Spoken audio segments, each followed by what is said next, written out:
electrocardiograma normal. Hemos comentado que esa es la secuencia, ¿no?, que debemos seguir para interpretar un electrocardiograma de manera correcta.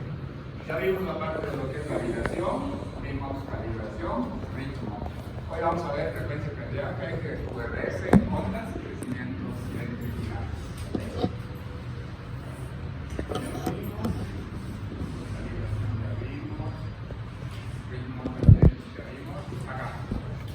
Cálculo de la frecuencia cardíaca en un electrocardiograma.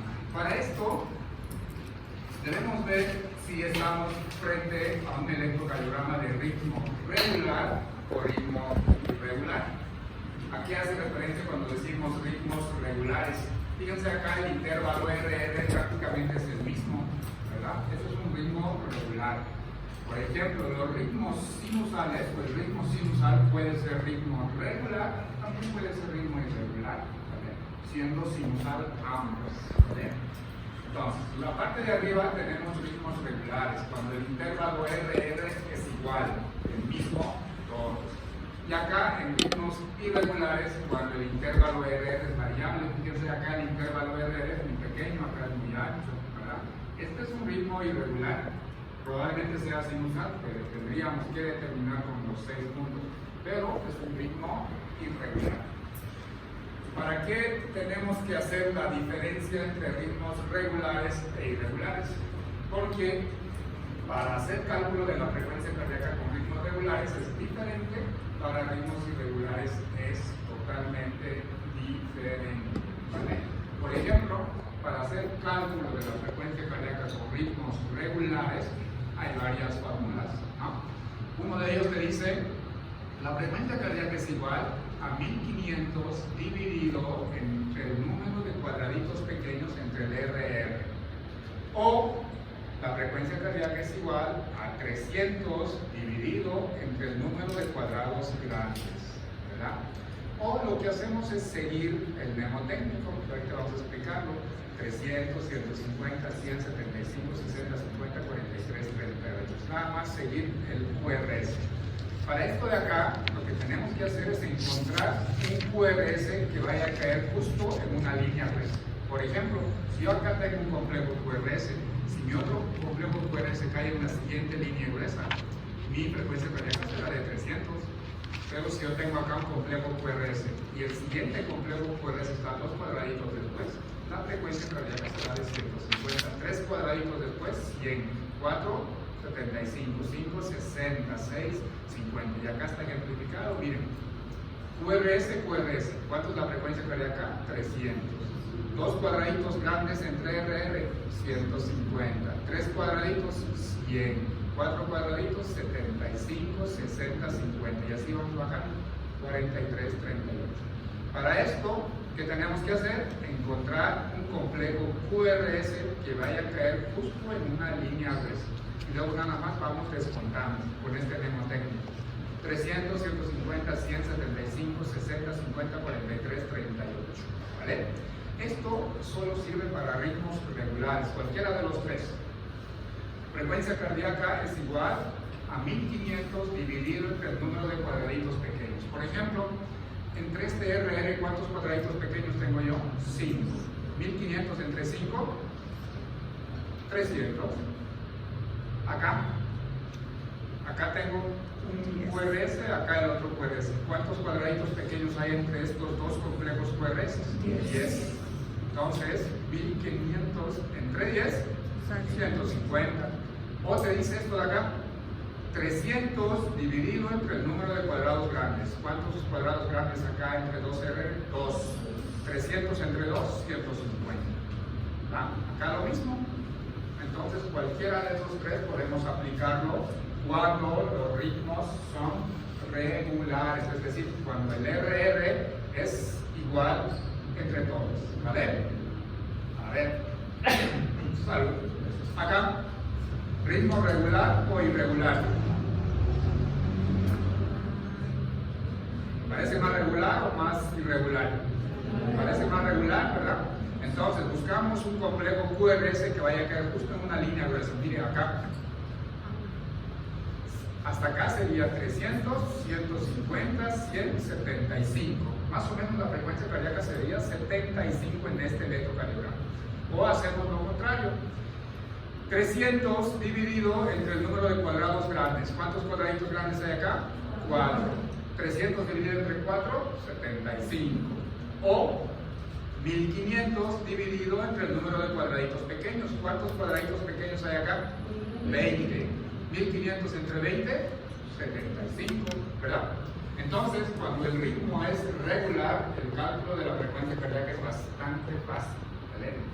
Hacemos con números cuadraditos pequeños, con cuadrados grandes o con el mnemotecnico 300, 150, 75, o 100, 175, 50, así, ¿vale?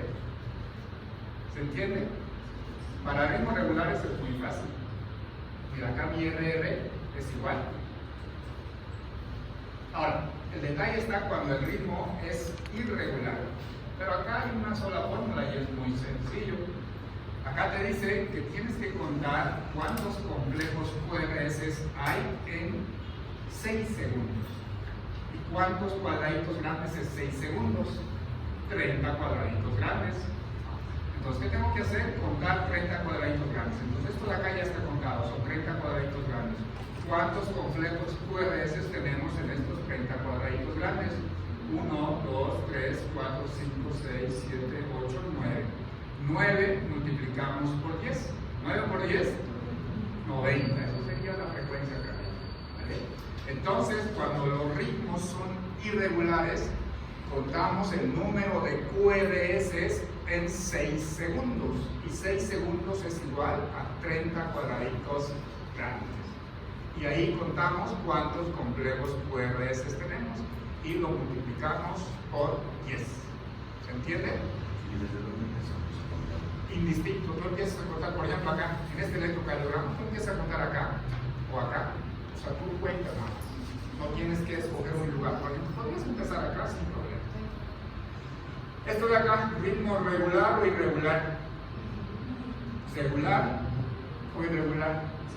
Irregular, ¿verdad? Fíjense que el RR acá es muy amplio, acá es muy angosto. Ahora, este ritmo es irregular, pero es sinusal. PQRS, cada complejo QRS tiene onda P, la onda P es positivo en D1, positivo en D2, positivo en ABF, es negativo en ABR. Si es positivo acá, es positivo acá, está entre 0 y 90, el intervalo PR está normal y todas las ondas P tienen la misma morfología. Este, por ejemplo, es un electrocardiograma en ritmo sinusal con frecuencia cardíaca irregular. Pasa que la frecuencia cardíaca varía con la respiración, ¿vale? Entonces, cuando el paciente inspira, entonces hace como un valsalva positivo y la frecuencia cardíaca se amplía. El RR se vuelve amplio. El diagnóstico de este electrocardiograma es una arritmia sinusal respiratoria, es decir, variabilidad de la frecuencia cardíaca por la respiración. Se da más frecuente en niños, en adolescentes y en mujeres, ¿vale? Es más frecuente. Este es un electrocardiograma normal, pero con ritmo irregular, siendo sinusal. ¿Cómo calculamos la frecuencia cardíaca?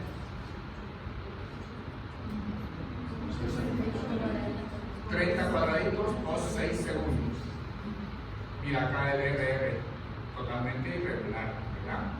Y entonces ahí están nuestros 30 cuadraditos. ¿Cuántos QRS tenemos? 1, 2, 3, 4, 5, 6, 7, 8. Por 10, 80. La frecuencia cardíaca.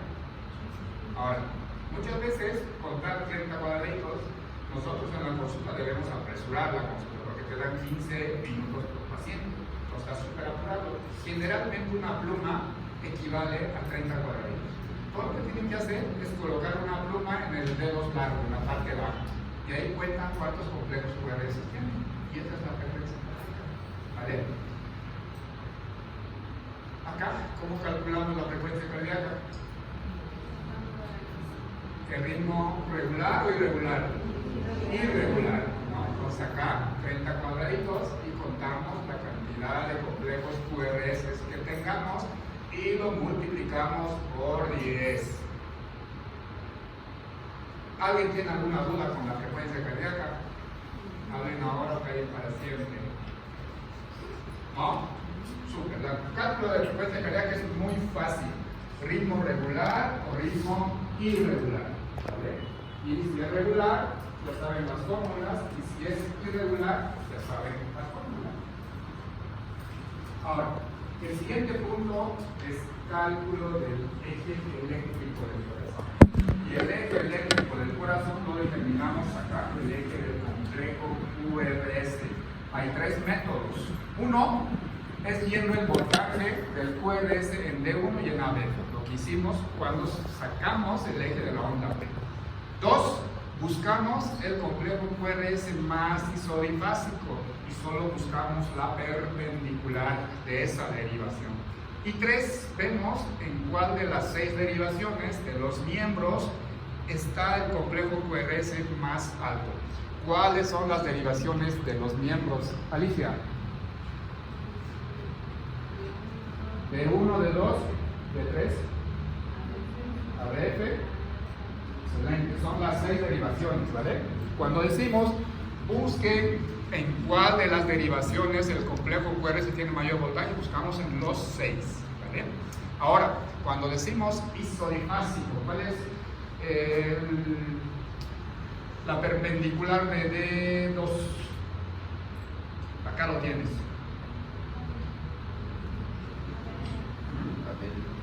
D2 es este de acá y su perpendicular es ABL, ¿no? De D3, este es D3. La perpendicular de D3. ¿Cuál es? No puede ser D2. Este es D3. Excelente. ABR. ¿Y la perpendicular de D1? Este es D1 y su perpendicular es ABR, ¿no? Es la perpendicular con el cual forman un ángulo de ¿cuánto? 90 grados. Listo. Y habíamos comentado, para que no tengan mucho inconveniente, la perpendicular de D1 dijimos que es ABF, cruzado. La perpendicular de D3 es ABR y la perpendicular de D2 es ABR. ¿Vale? Eso nos sirve para calcular el eje eléctrico. Entonces tenemos 3 métodos para calcular el eje eléctrico del corazón. El que ya sabemos, viendo voltajes en derivación D1 y en ABF, buscamos en cuál de las 6 derivaciones tenemos el complejo QRS más isodifásico y luego buscamos el QRS que tenga mayor voltaje y ahí va a estar el eje eléctrico del corazón. Mira, acá hay una tablita, por ejemplo, te dice, esta es derivación D1 y esta es derivación ABF. Si en D1 es positivo y en ABF es positivo, siempre va a estar entre 0 y 90. ¿Ah? Acá, si en D1 es positivo y en ABF es negativo, entre 0 y menos 90. Si en D1 es negativo y en ABF es positivo, entre más 90 y más 180. Si ambos son negativos, extrema derecha. Esto es una tablita para, de manera muy sencilla, determinar dónde está el eje eléctrico del corazón. Vámonos con los ejemplos. Ahora acá, ¿cuál es lo normal del eje del QRS? Eso varía de acuerdo a la edad. Fíjense, el eje del QRS normal en recién nacidos entre más 95 y más 160, es decir, acá abajo. Acá abajo es el normal del eje del QRS. Perdón, acá, más 130, más 180. Acá. Esto es lo normal en los recién nacidos. Pero en los niños, adultos, lo normal es acá. Entre menos 30 o menos 15 a más 90. Hay literatura que te dice que es hasta más 110. Lo normal del eje eléctrico. Si viene acá, decimos desviado a la derecha. Si viene acá, es desviado a la izquierda, perdón. Si viene acá, desviado a la derecha. Y acá es eje indeterminado o extrema derecha. ¿Vale? Entonces acá, la edad, la frecuencia cardíaca normal y el eje del QRS lo normal, de acuerdo a la edad. Entonces decíamos lo normal, acá, en niños y mayores sanos y en algunas cardiopatías el eje eléctrico está desviado acá. El eje cuando lo tenemos acá, en un recién nacido sano, el eje siempre va a estar acá. Y en estas cardiopatías el eje eléctrico está desviado acá.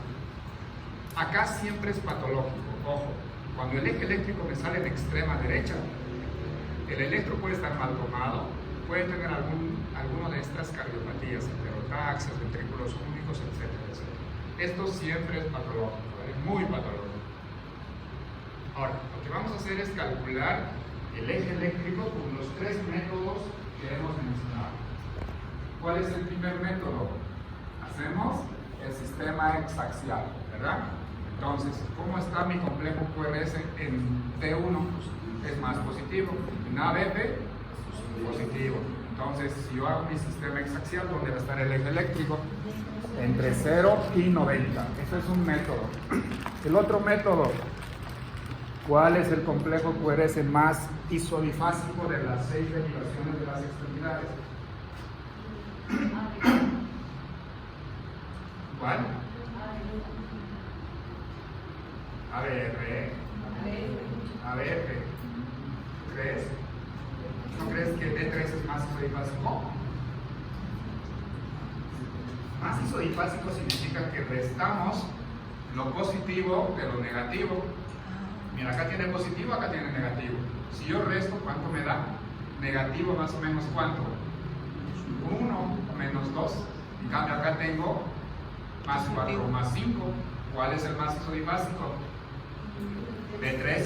¿Y cuál es la perpendicular de D3? ABR. Y ABR es negativo. ¿Y dónde apunta ABR negativo? Volvemos a nuestro sistema exaxial. Acá está. ABR negativo, ¿dónde apunta? A menos 150. Imagínense, por un método nos dio acá, por este método nos da acá. Ahora vamos con el tercer método.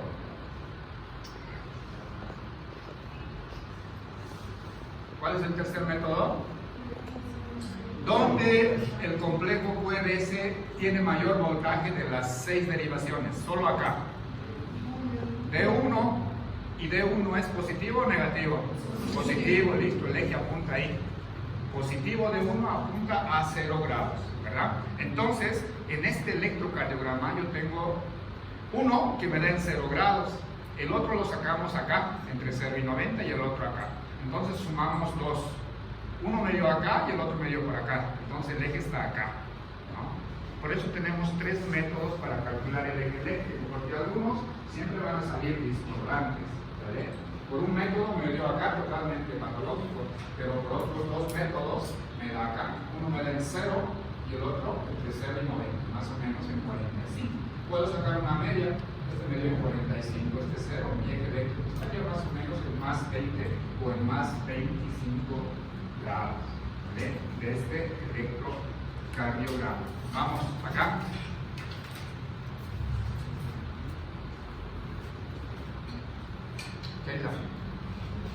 ¿Cuál es el complejo QRS que tiene mayor voltaje ahí?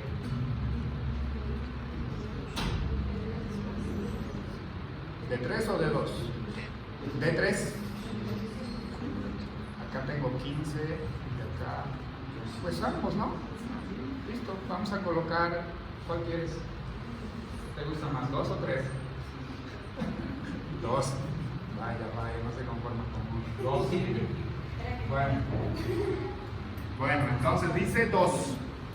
Entonces, ¿y en D2 positivo o negativo? Positivo. ¿Y dónde apunta D2 positivo? ¿Cuánto?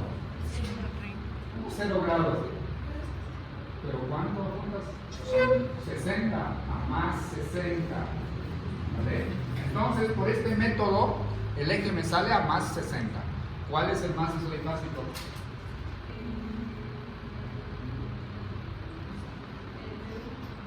D1. ¿Y cuál es la perpendicular de D1? ABP, y ABP es positivo. ¿Y dónde apunta ABP positivo? A más 90.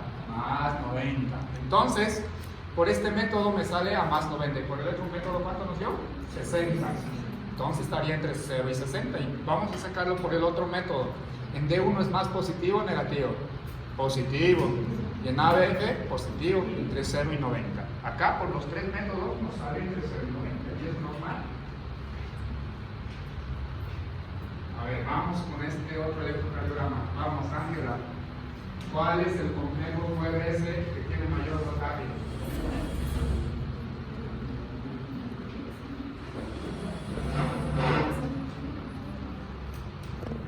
Era 6.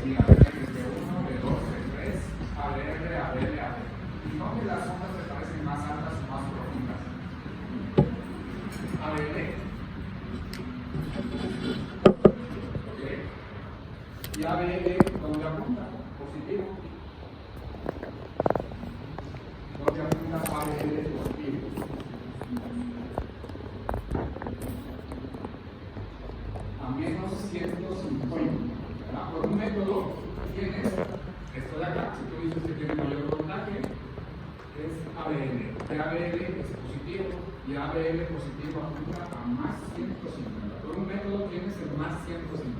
Para un adulto sería patológico, ¿verdad? Listo, vamos. ¿Cuál es el más isodifásico acá?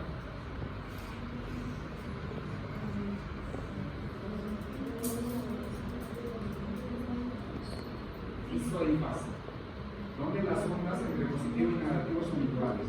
Por ejemplo, este es muy positivo, este es muy negativo, es D2. ¿Cuál es la perpendicular de D2? ABL. ¿Y ABL dónde apunta? A más 150. Listo, vamos por otro método. D1, ¿cómo está? Positivo. ¿Y ABL? Positivo o negativo. AB3, este es AB. Positivo o negativo. Mira, este es AB, este es el complejo, por eso tiene un poco positivo y este es más negativo. Entonces, cuando D1 es positivo y AB es negativo, ¿dónde está el eje?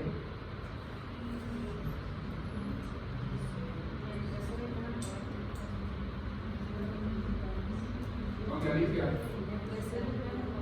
Entre 0 y menos 90, arriba a la izquierda. Entonces, acá, por dos métodos nos dio el más 150 y el otro entre 0 y menos 90. Entonces, ¿dónde está el eje eléctrico?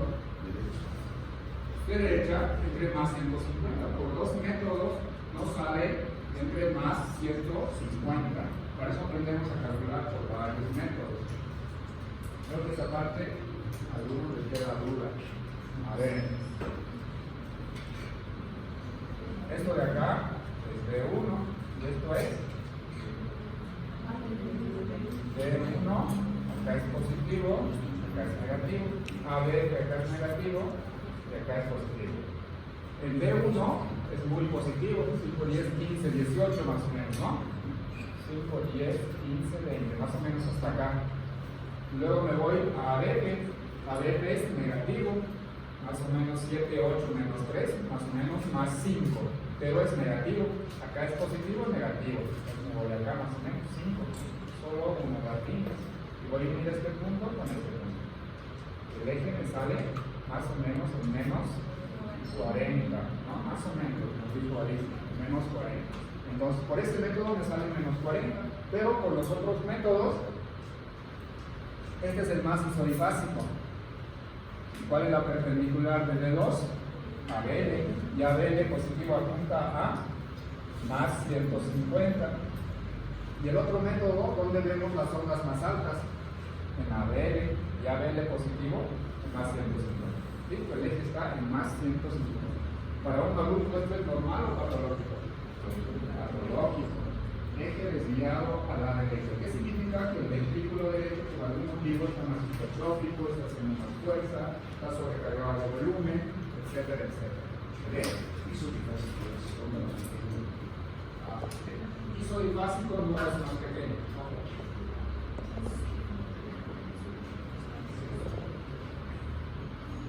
Esto, por ejemplo, es muy positivo. Este de acá es muy negativo. Ahora, si yo tuviera esto de acá, sería isodifásico, porque entre positivo y negativo casi es igual. Eso es isodifásico. Onda positivo o negativo lo estamos, me tiene que dar más o menos 0. Eso es isodifásico, no el de menor voltaje. Fíjate acá, positivo, negativo, casi igual.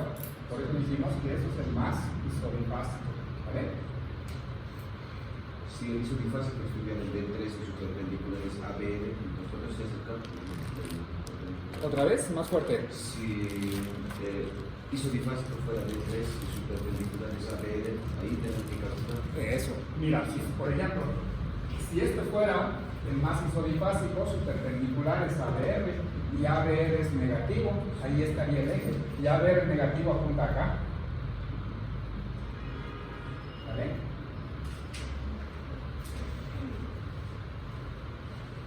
¿Alguien tiene alguna duda todavía con esto?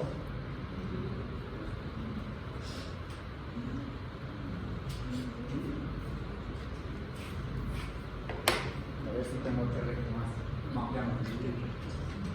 Listo. Entonces tenemos tres métodos ¿verdad? Eso, buscamos el más fácil, pues buscamos su perpendicular. 1, 2. Buscamos el complejo QRS donde exista mayor voltaje en las 6 reglas. Y el otro son de 1 y a ver, ¿no? Muy bien. Ahora, entonces ya vimos validación. ¿Cómo validamos el eje? ¿Cómo validamos un electrocardiograma?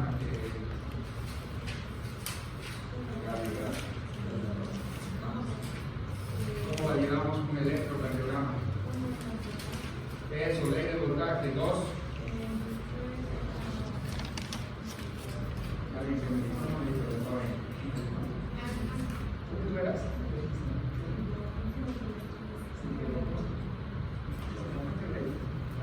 No me ven rarito, pero no voy por ignorar en ningún ley de no sé qué, así como ley de.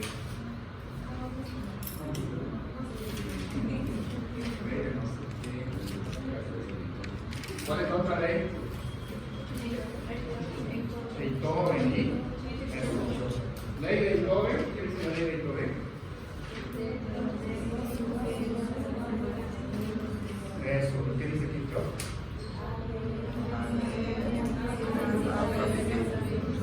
Eso, muy bien. La ley de Kirchhoff nos dice que la suma de ABR más ABN más ABN es igual a 0. ¿Y cuando decimos ley de voltaje, qué decimos?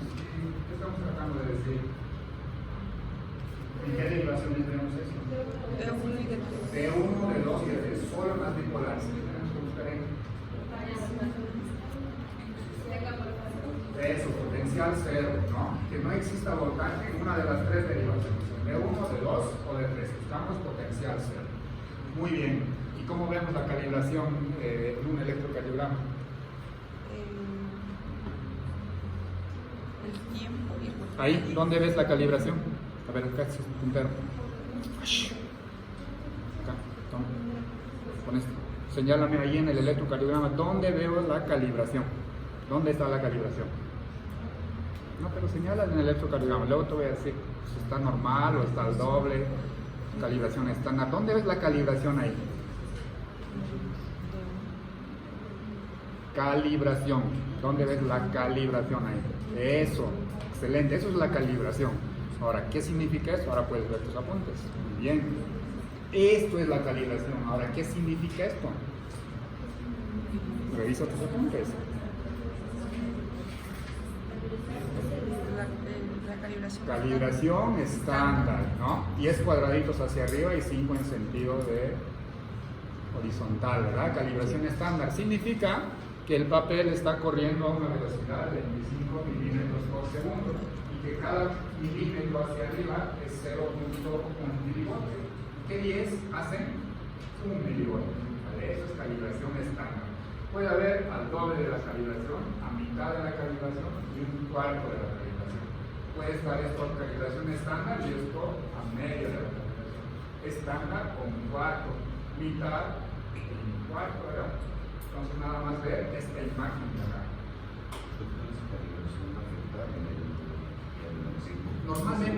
Normalmente la calibración en cuanto al tiempo no se afecta. Normalmente, pero si tú quieres lo puedes modificar. Por ejemplo, si yo tuviera los complejos QRS pegados entre sí, ¿qué hago? Le coloco la velocidad al doble de la velocidad. Entonces las ondas van a ser más separadas. Se puede hacer, pero normalmente la velocidad no se modifica. Lo que se modifica es el voltaje de las ondas. Muy bien. Ritmo, ya sabemos. ¿Cómo hacemos el ritmo sinusal? ¿Tú qué quieres saber?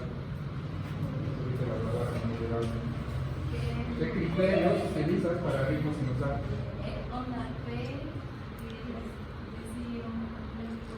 Eso, onda P que precede a cada complejo QRS. Otro.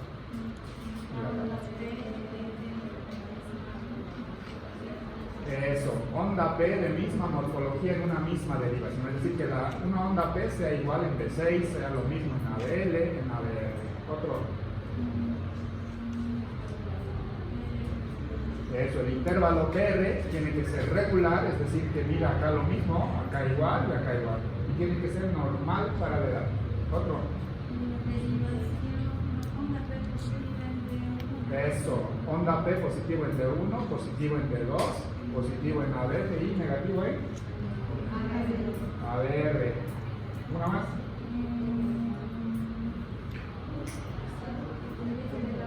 Eso, el eje de la onda P, lo normal es 0 a 90. Listo, muy bien. ¿Alguien tiene duda con eso? No, porque son 6 puntos muy fáciles, ¿verdad? Ritmo, frecuencia cardíaca lo acabamos de ver, eje del QRS lo acabamos de ver. Ahora vamos a ver los valores normales de las ondas. ¿Cuánto tiene que medir una onda P? ¿Cuánto tiene que medir un complejo QRS? ¿Cuánto tiene que medir la onda Q si existe onda Q? ¿Cuánto tiene que medir ¿Cuánto tiene que medir la onda T? Eso es lo que vamos a ver. Ondas, segmentos e intervalos.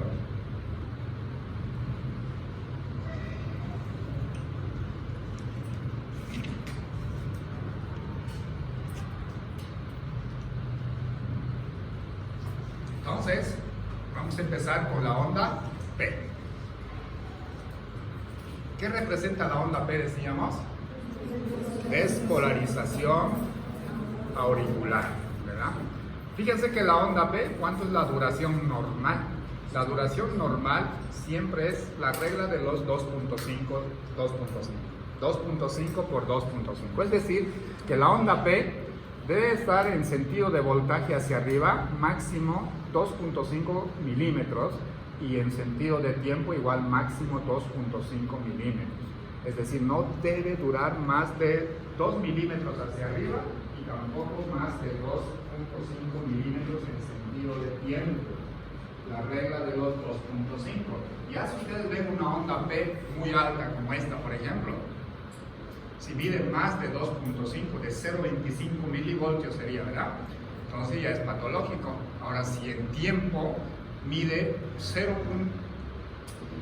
2.5 milímetros en tiempo, ¿cuánto es? 100 milisegundos, ¿verdad? 100 milisegundos. Entonces la onda P no debe medir más de 100 milisegundos. Si mide 120 milisegundos, que serían 3 milímetros, o 3 cuadraditos pequeños, ya sería patológico.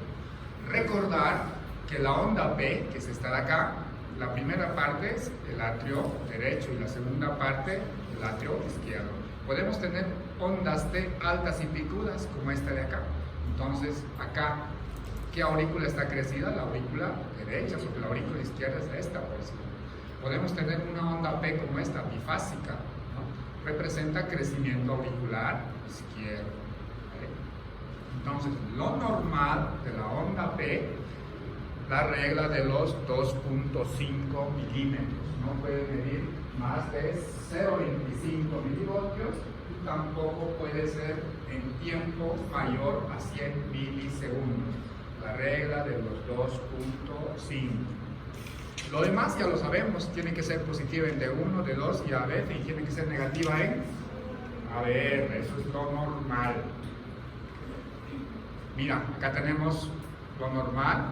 Esta porción de la onda P representa la aurícula derecha y esta porción la aurícula izquierda. Podemos tener una imagen como esta que representa crecimiento atrial derecho, pero si el tiempo es más de 100 milisegundos, también puede representar crecimiento auricular izquierdo.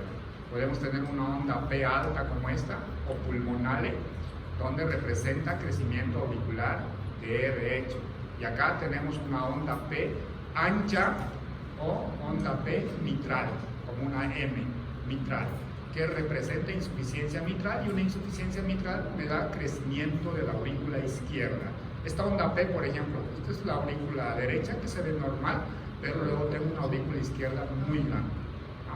Por eso se llama onda P mitral, de insuficiencia mitral. Si la válvula mitral deja regresar sangre hacia el atrio izquierdo va a crecer. Por eso lo vemos acá grande, ¿vale? O podemos tener como esto de acá, aurícula derecha y la aurícula izquierda negativa. Esta imagen representa crecimiento auricular izquierdo. ¿Okay? Entonces, de la onda P no hay Mucho drama, ya lo hemos visto, positivo en D1, positivo en D2, positivo en ABF y siempre negativo en ABR. ¿Y cuánto tiene que medir? 2.5 por 2.5. Es decir, no ser mayor a 0.25 milivoltios, tampoco ser mayor a 100 milisegundos. El QRS.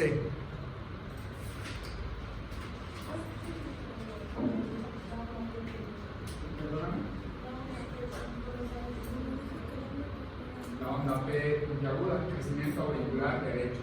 Mira, acá está. Fíjate, la primera porción es la aurícula derecha y esta de acá la aurícula izquierda. Entonces, ¿cuál está crecida? La aurícula derecha. Tiene esta imagen acá. Aurícula derecha, por eso se llama onda P pulmonar, ¿no?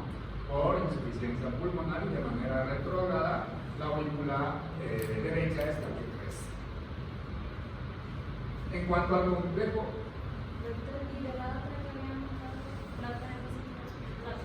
¿cuál? ¿La previa? ¿Esta de acá? Mira, esta es lo mismo que esta de acá. Porque acá nada más está ejemplificado atrio derecho y fíjate que el atrio izquierdo es mucho más grande, ¿no? Entonces es una representación de esta. Onda P, ancha o mitral. Ahora, en cuanto al complejo QRS, el eje eléctrico ya lo vimos. No normal, abajo a la izquierda. Si está arriba a la izquierda, desviación a la izquierda. Si está abajo a la derecha, desviación a la derecha. Si está en extrema derecha, eje indeterminado. Y acá tenemos la edad, la duración del complejo QRS. ¿Cuánto debe durar en sentido de tiempo un complejo QRS? Máximo 3 cuadraditos pequeños, es decir, 120 milisegundos. Esa es la duración máxima de un complejo QRS. Máximo 3 cuadraditos pequeños, que es lo mismo a 120 milisegundos. Y acá tenemos el complejo QRS incluso de acuerdo a la edad. Y acá te da una media de 100 milisegundos, o 0,10 segundos, ¿no? Entonces, a menor edad el complejo QRS es más angosto, hasta un cuadradito. Pero de manera normal, decimos complejo QRS o QRS ancho cuando tiene más de 3 cuadraditos. Es decir, cuando es mayor a 0,12 segundos o mayor a 120 milisegundos. Ahora, ¿cuánto es lo normal de una onda Q? ¿Cuánto es lo normal de una onda R? Eso es lo que vamos a ver ahora. Ya sabemos que en sentido de tiempo, un complejo QRS debe durar máximo 120 milisegundos o 3 milímetros, ¿verdad? Ahora, ¿cuánto es la amplitud normal de la onda R? La amplitud normal de la onda R depende de la literatura que ustedes vayan a ver, ¿vale? Es muy variable, pero la onda R debe ser menor a 20 milímetros o menor a 25 milímetros, dependiendo de la literatura que uno vaya a revisar, ¿vale? Y acá está la duración del complejo QRS, menor a 3 milímetros o menor a 0,12 segundos o menor a 120 milisegundos. En sentido de tiempo, menos de 3 cuadraditos pequeños. Ahora, en amplitud, la onda R debe durar, o en voltaje, debe ser menos de 20 milímetros o menor a 25 milímetros. Es decir, menos de 2 milivoltios o menos de 2.5 milivoltios. Ahora, decíamos la anterior vez que dependiendo del tamaño de la onda podemos colocar Q minúscula o Q mayúscula. Lo mismo acá. Si la onda R es muy alta, le colocamos R mayúscula, pero también puede ser R minúscula. ¿De qué va a depender? De esto de acá. Te dice, si la letra está en minúscula, la onda es pequeña y normalmente es menos de 5 milímetros. Ya si la onda sobrepasa los 5 milímetros, entonces podemos catalogarlo como mayúscula. Por ejemplo, esta Q, ¿cuántos milímetros? Más o menos son 3, por eso está minúscula. Esta S, 5, más o menos son 8 milímetros. Si ya mide más de 5 milímetros, lo catalogamos como mayúscula, ¿vale? Ahí viene la denominación, ¿por qué minúsculas y por qué mayúsculas? Ahora, la onda Q. ¿Cuál es lo normal de la onda Q? Mira, te dice la duración de la onda Q debe ser menor a 1 milímetro. O sea, es decir, un cuadradito pequeño. 1 milímetro. Ya si mide más de 1 milímetro, la onda Q es patológica. En cuanto a duración. Y en cuanto a profundidad, debe ser menor al 25% de la amplitud de la onda R. Es decir, si esta onda R mide 10 milímetros, ¿cuánto es el 25%? 2.5 milímetros. Entonces, la onda Q en sentido de profundidad debe ser menor a 0.25 milivoltios si esto es 10. ¿Vale? Entonces, acá te dan los valores de la onda Q. En sentido de duración, tiempo debe ser menos de un cuadradito, menos de 0.04 segundos o menos de 40 milisegundos. En sentido de profundidad, ¿qué tan profundo es lo máximo permitido para la onda Q? Menos del 25% de la amplitud de la onda R. Si mi onda R mide hacia arriba 10, ¿cuánto es el 25% de 10? 2.5. Entonces mi Q debe ser máximo 2.5 milivoltios. 0.25 milivoltios, lo máximo permitido. ¿Vale? Luego del complejo QRS, la onda S no tiene medida por si acaso, solo tiene medida la onda Q y la onda R. Luego tenemos algo que se llama el punto J. El punto J es donde termina el complejo QRS e inicia el segmento ST. Ahí lo ubicamos el punto J. Este es el punto J. ¿Cuál es la importancia? La elevación o descenso es usado como criterio electrocardiográfico para isquemia en los adultos. ¿Vale? En niños, la elevación del punto J puede ser repolarización precoz, no denota patología, pero en adultos sí es. Puede el punto J, la elevación del punto J, mira, este es el punto J acá, ¿no? Lo normal. Pero el punto J puede estar elevado, como el caso de acá, o como en este caso, o como acá. Elevación del punto J. Normalmente te habla de estas 4 complicaciones. Paciente en hipotermia, síndrome de Brugada, que lo vamos a ver más tarde, repolarización temprana e hipercalcemia. Puede ser alguno de estos y también te puede hablar de elevación del ST, o sea, hablando de eventos coronarios, ¿vale? Entonces esto es el punto J. En niños, la elevación del punto J, es decir, que el punto J venga acá, te habla nada más de repolarización precoz, pero en adultos te puede hablar de estas 4 cosas, incluyendo eventos coronarios. ¿Listo? Complejo QRS. Ya sabemos cuánto es el valor normal de la onda Q, de la onda R y del punto J. Ahora vamos con la onda T. Primero, la onda T no debe ser más de 1/3 de la onda R. No ser más de 1/3 de la onda R. Si mi onda R mide 10 milímetros, ¿cuánto es 1/3? Más o menos 3, ¿no? 3.3. Entonces mi onda R no debe, mi onda T, perdón, no debe ser mayor a 3.3 milímetros. Por eso te dice que la onda T no más de 1/3 de la onda R. ¿Qué características más tiene la onda T? La onda T normal siempre va a dirigir en el mismo sentido que el QRS que lo precede. Es decir, si el complejo QRS es positivo, la onda T debería ser positiva. Si el complejo QRS es negativo, la onda T debería ser negativa. Excepto de B1 a B4 puede ser negativa en pacientes pediátricos, en pacientes de raza negra, y en un 25% de las mujeres pueden tener una onda T negativa de B1 a B4. La polaridad de la onda T casi siempre es positiva, excepto en ABR donde es negativa. Ahora podemos tener onda T negativa o plana de B1 a B4, ¿sí? En esta población. ¿Vale? Ahora, decimos que la onda T no debe ser más de 1/3 de la onda R, o la amplitud en las frontales menor a 5 milímetros y en las precordiales menor a 10 milímetros. ¿Vale? Esos son los valores normales de la onda T, conceptos generales de la onda T. Y lo mismo, onda T aplanada o onda T invertida en niños normalmente en la población pediátrica no representa nada, pero en adultos la onda T aplanada te puede hablar ya de isquemia subendocardia.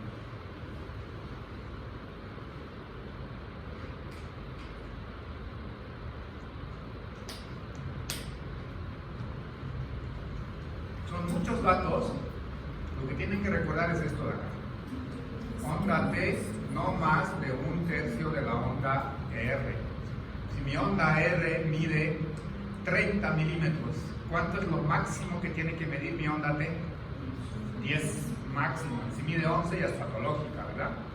O nos vamos con esto de acá. En las frontales, menos de 5 milímetros.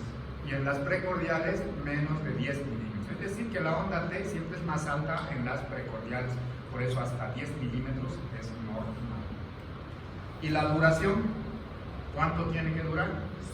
Máximo 0,20 segundos, es decir, 5 cuadraditos, ¿no? 5 milímetros, lo máximo que debería de durar. Siempre es positiva o siempre sí al complejo QRS. Si el complejo QRS es predominantemente positivo, la onda T debería ser positiva. Si mi complejo QRS es predominantemente negativo, la onda T debería ser negativa. En todas las derivaciones es positiva, excepto en ABR, donde todas las ondas son negativas. Ahora, ¿en qué población la onda T puede ser negativa o plana? Especialmente de B1 a B4, ¿no? Pediátricos, pacientes de raza negra, o un 25% de las mujeres tienen la onda T plana o invertida y no ser patológica, ¿no? De manera normal. Onda U, no todos los electrocardiogramas lo tienen, pero si lo tienen, representa, primero, que la onda Q representa la repolarización de las fibras de Purkinje, ¿no? Eso es la onda Q. Y la amplitud debe ser máximo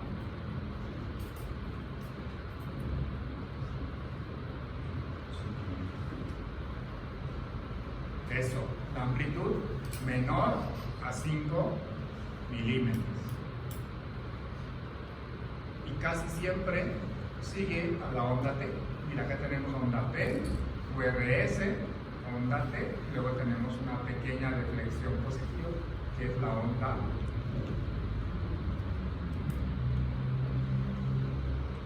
La duración no tiene una medida, solo la amplitud, ¿no? Ser menor a 5 milímetros. ¿Vale? Y lo mismo en niños no representa o no denota patología, y sí en adultos puede determinar alguna alteración. Listo, ya vimos todas las ondas. Ahora vamos con los intervalos. Vamos con el intervalo TR.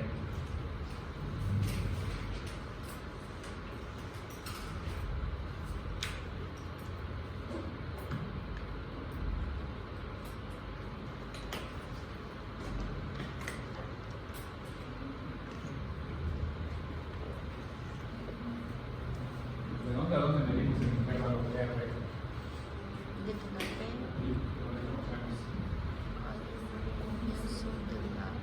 Desde el inicio de la onda T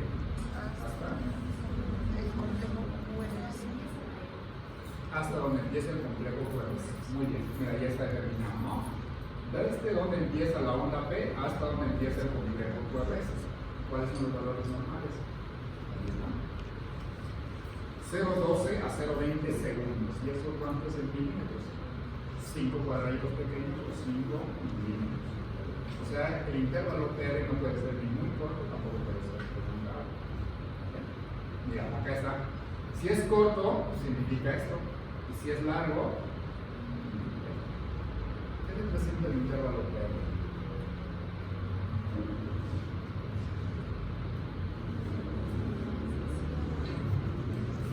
Eso es la onda P. La onda P representa la despolarización. ¿Qué representa el intervalo PR?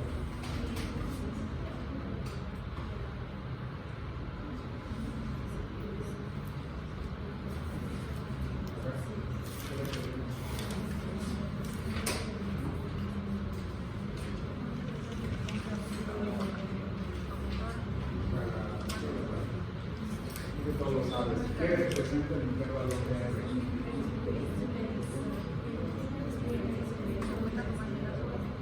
Eso. Más fuerte. ¿Qué representa el intervalo PR?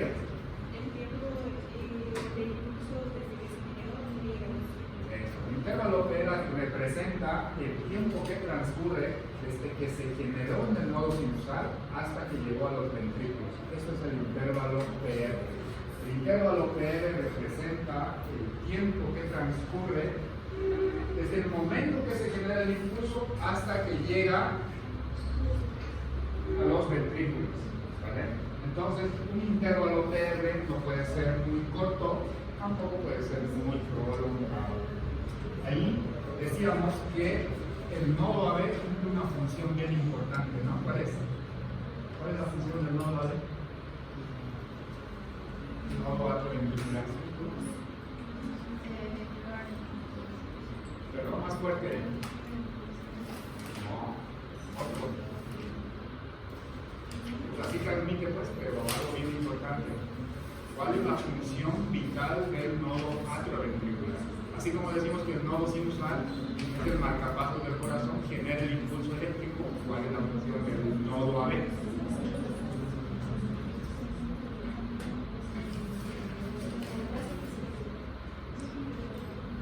El nodo AB produce un retraso fisiológico del impulso eléctrico, lo decíamos, ¿no? Anterior clase. Bueno, algunos están estudiando, ¿eh? El examen va a estar difícil, no se confíen. Si bien solo tienen que sacar 20 puntos de los 70, pero si no estudian no van a sacarlos. Porque la práctica todos tienen 30, bueno, no todos, menos los que hacen práctica conmigo. Bueno, yo es como examen. Pero igual, o sea.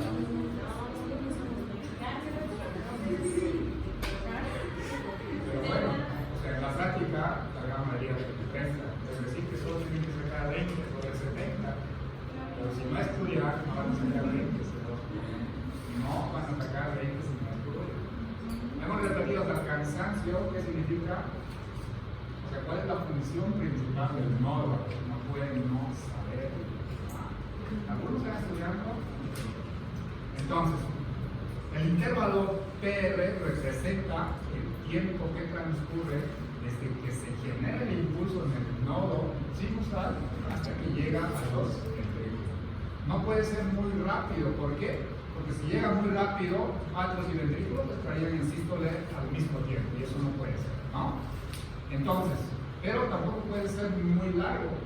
Si tarda demasiado, nos habla de bloqueo atrioventricular. Ahora, si llega muy rápido, algo está pasando. El impulso eléctrico que pasa de atrios a ventrículos solo por el nodo AB y el haz de His está pasando por algún lugar más, ¿no? Es decir, que tiene una vía accesoria y a eso se llama síndrome de preexcitación. Llegó muy rápido, ¿no? ¿Y cómo se ve el síndrome de preexcitación en un electrocardiograma? Así como este de acá. Mira, tengo onda P, ni bien termina mi onda P, inmediatamente empieza el complejo QRS.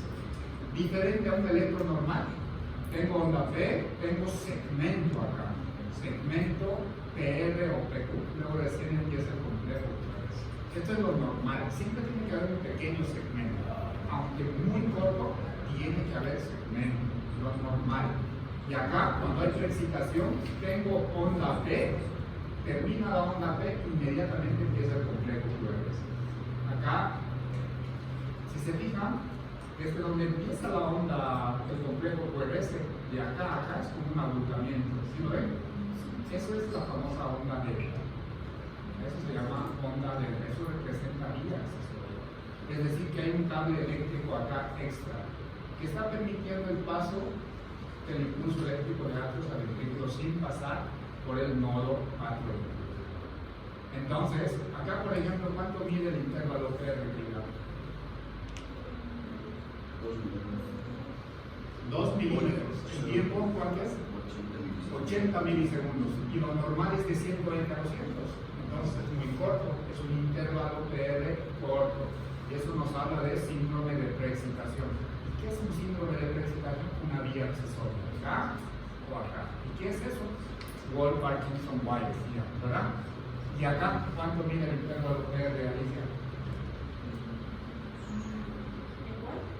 Acá.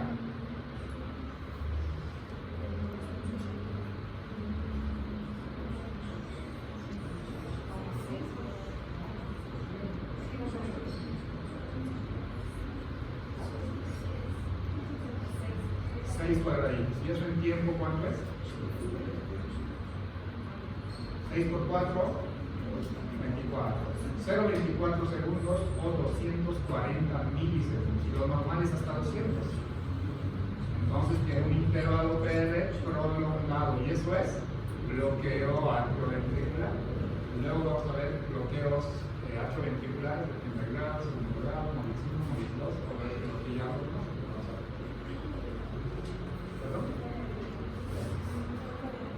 La onda delta, este agrupamiento. Fíjate, mira, fíjate primero este complejo QRS. Tienes onda P y tienes una onda R. Para comparar esta onda R con esta de acá, fíjate que acá donde empieza la onda delta sería de acá, en un agrupamiento. Esta es la onda delta. Así se ve una onda delta en un electro. Esto es síndrome de preexcitación. ¿Cómo lo vemos en el electrocardiograma? Con un PR corto. Entonces el intervalo PR, lo normal, más de 3 cuadraditos, menos de 5 cuadraditos. Si es más de 5, habla de bloqueo atrioventricular. Si es menos de 3 cuadraditos, síndrome de preexcitación, vías accesorias.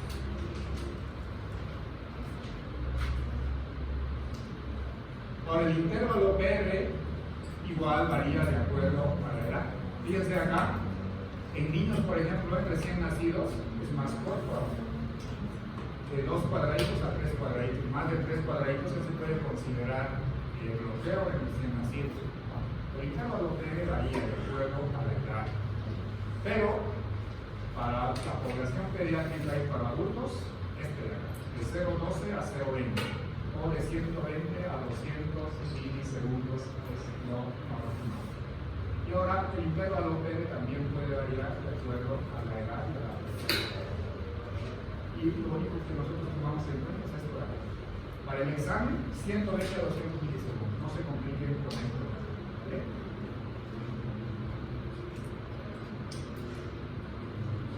Muy bien. Otro intervalo es el intervalo QT.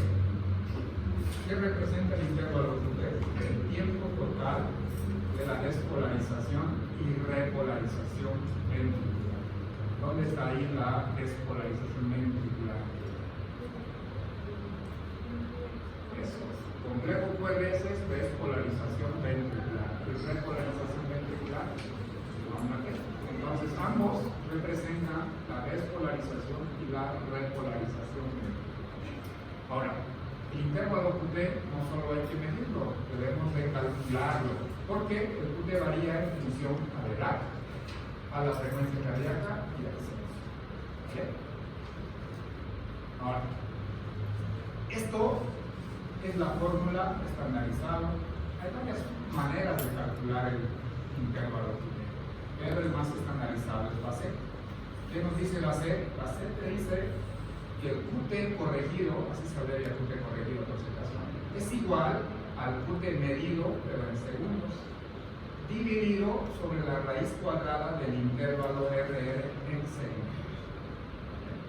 Lo normal, podemos tener un intervalo QT prolongado con alteraciones hidroelectrolíticas, miocarditis, en un traumatismo, los malnutridos, especialmente algunos fármacos. ¿Qué fármacos se les ocurre? QT prolongado, los macrólidos. ¿Qué macrólidos conocen?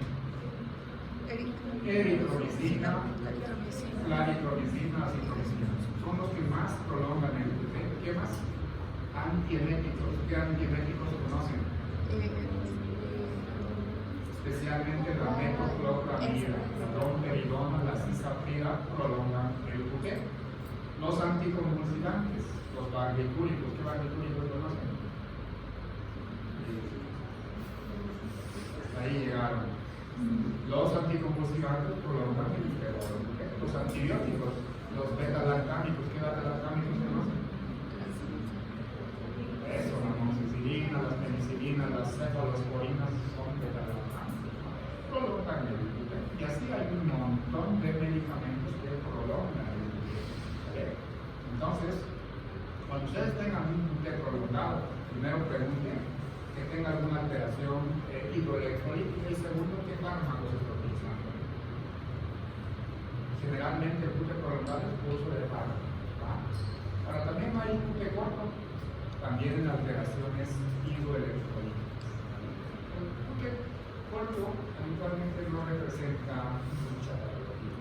El QT largo es el problema. Porque un QT largo te predispone a tener arritmias letales, una taquicardia ventricular o una fibrilación ventricular.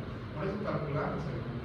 Un QT normal te dice que el paciente tiene pocas probabilidades de tener una taquicardia ventricular o alguna arritmia letal.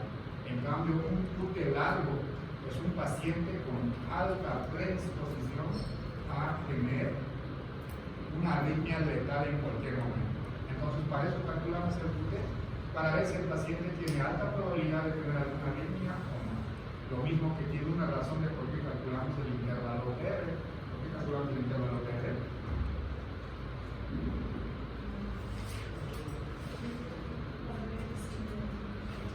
Eso, para ver si tiene bloqueo o para ver si tiene reexcitación. Para eso calculamos el intervalo R.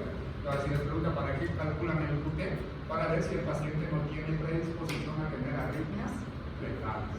¿Vale? Ahora vamos a hacer el cálculo del intervalo QT. Acá les tengo un ejemplo. Entonces, ¿de dónde a dónde medimos el intervalo QT? Donde empieza el complejo QRS hasta donde termina la onda T. Acá lo he medido. Me mide 8 cuadraditos pequeños. En segundos, 0.32. Mide el intervalo QT. Esto es el QT medido. Ahora, te pide el intervalo RR. Ojo que el intervalo RR siempre se mide en el RR previo. Si yo estoy midiendo acá el QT, el RR es de acá. Si yo le estaría midiendo acá el QT, el RR viene de acá, ¿vale? Siempre. Ahora, el QT se mide donde ustedes vean el QT más prolongado. Y normalmente los QT más prolongados son en las precordiales. ¿Cuáles son las derivaciones de las precordiales? David, ¿cuáles son las precordiales? Eso, de B1 a B6. Ahí se ven los intervalos, el QT más prolongado. Entonces pueden medirlo ahí. Donde lo vean más prolongado, ahí lo miden. ¿Cómo lo van a medir? Así. Y el RR siempre previo al QT que están midiendo. ¿Vale? Entonces acá, yo medí mi intervalo QT cuando 0.32 segundos, porque son 8 cuadraditos pequeños. ¿Y cuánto mide el intervalo RR? 12 cuadraditos pequeños. ¿Cuánto es el tiempo? 0.48 segundos. ¿Vale? Y aplico la fórmula. ¿Qué dice la fórmula de la C? QT medido es igual al, QT corregido es igual al QT medido, pero en segundos, sobre la raíz cuadrada del intervalo RR también en segundos. Y acá está. Mi QT medido fue 0.32 segundos. El intervalo RR es 0.48 segundos. Saco la raíz cuadrada de 0.48, me sale 0.69. Y solo divido 0.32 dividido entre 0.39, mi QT corregido es 0.463. O en milisegundos, solo quitamos el punto, es 463 milisegundos.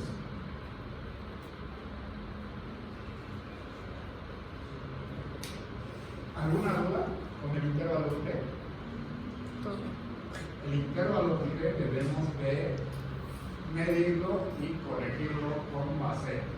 No vamos a ver otras fórmulas porque se van a complicar. Porque ser con base, por ejemplo, en los niños utilizamos otra fórmula. En las frecuencias cardíacas altas utilizamos otra fórmula.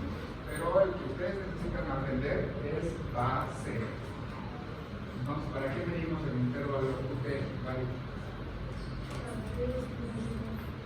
No,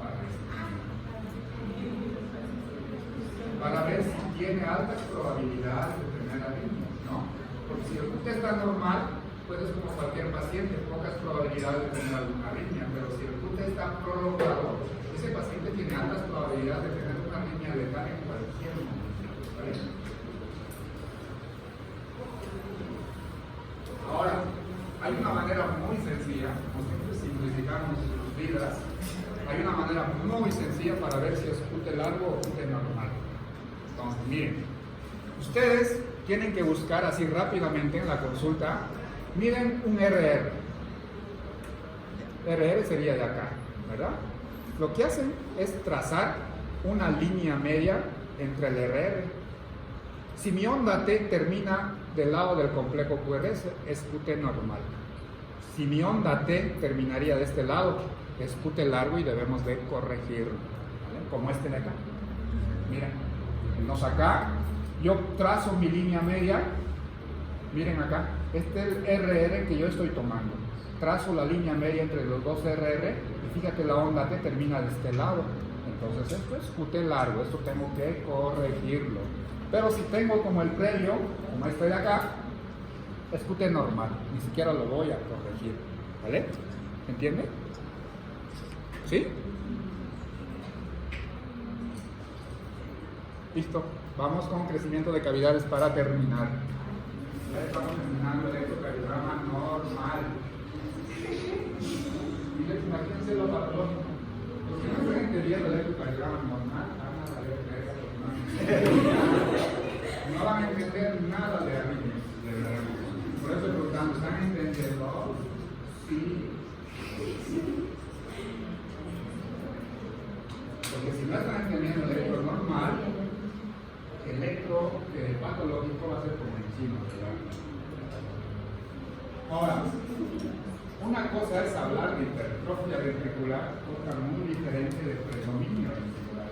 Hay criterios para decir hipertrofia ventricular. Por ejemplo, si la onda R en B1, en B2 mide más de 25 milímetros, puede ser hipertrofia ventricular. Si la onda R mide más de 25 milímetros en B6, puede ser hipertrofia ventricular. Y acá, lo mismo, de acuerdo a la edad, ¿cuánto es la duración de la onda R? Y siempre debemos de ver en B1 y B6. B1 para el ventrículo derecho y B6 para el ventrículo izquierdo. Y te dice, miren, acabamos acá, mayores a 16 años, ¿vale? Amplitud de la onda R en milímetros. Una máximo tiene que medir 9 milímetros en B1. ¿Vale? Ya si mide más, está mal. La onda R en B6, ¿cuánto tiene que medir máximo? 20 milímetros máximo. Ya si mide más de 20 milímetros, esa onda R está muy amplia, ¿vale? Esto de acá es la media, percentil 50, y lo que está entre paréntesis es percentil 95, es decir, lo máximo permitido. Por ejemplo, en un niño de 9 a 11 años, mi onda R máximo debe ser 12 milímetros, la media de 5.4. Entonces eso es de acuerdo a la edad. Ahora, muy fácil, más fácil que esto no puede ser. Miren, predominio ventricular izquierdo. Cuando tengo R's altas en B5 y B6 y S's profundas en B1 y B2. Por ejemplo, en este electrocardiograma, fíjense, R's altas en B5 y B6 y tengo heces profundas en B1 y B2, eso me habla de predominio ventricular izquierdo. Diferente a hablar de hipertrofia ventricular. Para hipertrofia hay criterios, ahorita no vamos a hablar de eso, solo estamos hablando de predominio ventricular. Entonces solo veo B5 y B6, qué tan altas es mi onda R y qué tan profundas es mi onda S en B1 y B2. Hipertrofia o predominio ventricular izquierdo. Y para el derecho es al revés. ¿Qué tan altas es mi onda R en B1 y B2? ¿Y qué tan profundas es mi S en B5 y B6? Todo al revés, ¿vale? Predominio es, por ejemplo, cuando yo tengo los pacientes que tienen hipertensión sistémica, al estar el ventrículo izquierdo muy hipertrofiado, entonces va a tener más fuerza. Entonces el ventrículo izquierdo va a predominar sobre el derecho. Pero es predominio. Ahora, si yo quiero hacer diagnóstico de hipertrofia, hay criterios. Después lo vamos a ver después. Ahorita solo hablamos de predominio.